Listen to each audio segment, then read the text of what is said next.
ఎమ్మెల్యేగా గెలిచినప్పటి నుంచి ఆయన్ను మంత్రి పదవి ఊరిస్తోంది. నెలలు గడుస్తున్నా బెర్త్ మాత్రం కన్ఫర్మ్ కావడం లేదు. కాంగ్రెస్ అధ్యక్షుడు ఖర్గే ఆశీస్సులు ఉన్నప్పటికీ సీఎం అడ్డుకుంటున్నాడన్న అనుమానం వెంటాడుతోంది. అసలుకు అమాత్య పదవి దక్కుతుందా లేదా అని సదరు శాసనసభ్యుడు తెగ టెన్షన్ పడుతున్నారట. ఇంతకీ ఏంటా నియోజకవర్గం, ఎవరా ఎమ్మెల్యే తెలుసుకోవాలంటే ఈ స్టోరీ చూడాల్సిందే.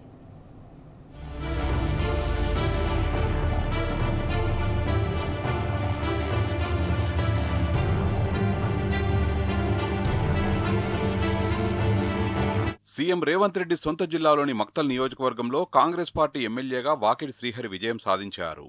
గత అసెంబ్లీ ఎన్నికల్లో ఖర్గే ఆశీస్సులతో సొంతంగా టికెట్ తెచ్చుకున్న శ్రీహరి మొదటిసారి శాసనసభ్యుడిగా ఎన్నికైనప్పటికీ అనూహ్యంగా మంత్రి పదవి రేసులో నిలిచారు. ఈయన గెలిచినప్పటి నుంచి మంత్రివర్గ విస్తరణలో బెర్త్ ఖాయమనే ప్రచారం జరుగుతోంది. ఎందుకంటే రాష్ట్రంలోనే అతిపెద్దదైన ముదిరాజ్ సామాజిక వర్గానికి చెందిన ఏకైక ఎమ్మెల్యే కావడం ఆయనకు కలిసొచ్చింది. దీనికి తోడు పార్లమెంటు ఎన్నికల ప్రచారంలో సీఎం రేవంత్ రెడ్డి స్వయంగా ఈ సామాజిక వర్గానికి మంత్రి పదవి ఇస్తామని చెప్పడంతో ఈ వాదనకు మరింత బలం చేకూరింది. కానీ పాపం ఏడాదిన్నర పాటుగా శ్రీహరి ఎదురుచూపులు ఫలించడం లేదని కాంగ్రెస్ శ్రేణులు చర్చించుకుంటున్నాయి.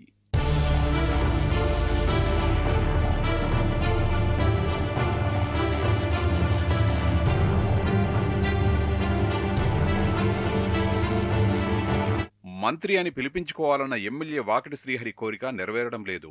క్యాబినెట్ ఎక్స్పాన్షన్ లో మంత్రి పదవి ఖాయమని ఎంతో నమ్మకంతో ఉన్న శ్రీహరి కార్యకర్తలతో కలిసి వెళ్లి మినిస్టర్స్ క్వార్టర్స్ లో తనకు కేటాయించే ఇంటిని కూడా చూసి వచ్చారని సమాచారం. కానీ కాంగ్రెస్ అధిష్టానం మంత్రివర్గ విస్తరణ ఇవాళ రేపు అంటూ ఊరిస్తుందే తప్ప అది కార్యరూపం దాల్చడం లేదు. ప్రభుత్వ పార్టీపరమైన వేదికలపై కాబోయే మంత్రి అంటూ అందరూ అంటున్నారే తప్ప ఆ కల నిజం కావడం లేదని వాకిటి లోలోపల తెగ మదన పడుతున్నారట. అటు ఏఐసీసీ అధ్యక్షులు మల్లికార్జున ఖర్గే ఆశీస్సులు ఉన్నప్పటికీ శ్రీహరికి మంత్రి పదవి ఇవ్వడం సీఎం రేవంత్ రెడ్డికి ఇష్టం లేదని సమాచారం. దీంతో బెర్తు దక్కించుకోవడం కోసం ఎమ్మెల్యే వాకిటి కనీసం డజన్ సార్లకు పైగా ఢిల్లీ వెళ్లొచ్చారని సమాచారం.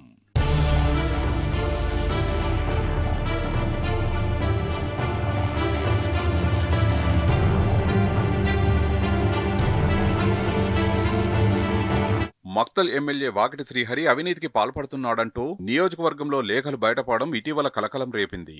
అయితే తమ ఎమ్మెల్యేకు మంత్రి పదవి రాకుండా అడ్డుకునే కుట్రలో భాగంగానే ఈ లెటర్లు రాశారని ఆయన అనుచరులు చెప్తున్నారు.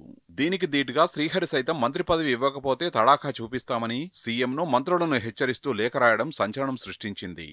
మక్తల్ రాజకీయాలు వరుస లేఖలతో 16 నెలలుగా శ్రీహరి మంత్రి పదవి చుట్టే తిరుగుతున్నాయి. అయితే తనపై వచ్చిన అవినీతి ఆరోపణలపై గాని రాసిన లేఖపైన గాని ఇంతవరకు శ్రీహరి స్పందించకపోవడంపై అనుమానాలు వ్యక్తమవుతున్నాయి. ఎమ్మెల్యేకు తెలిసే ఇదంతా జరిగిందనే గుసగుసలు వినిపిస్తున్నాయి.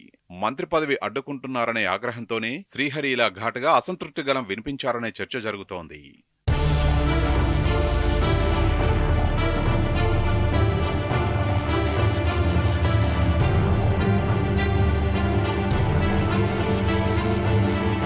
తాజాగా మరోసారి మంత్రివర్గ విస్తరణపై వార్తలు వెల్లువెత్తుతున్న తరుణంలో ఎమ్మెల్యే వాకిడి శ్రీహరికి క్యాబినెట్ బెర్త్ దక్కుతుందా లేదంటే సీఎం రేవంత్ రెడ్డి చివరి నిమిషం వరకు ఆ పదవిని అడ్డుకునే ప్రయత్నం చేస్తారా అన్న సస్పెన్స్ కాంగ్రెస్ వర్గాల్లో నెలకొంది.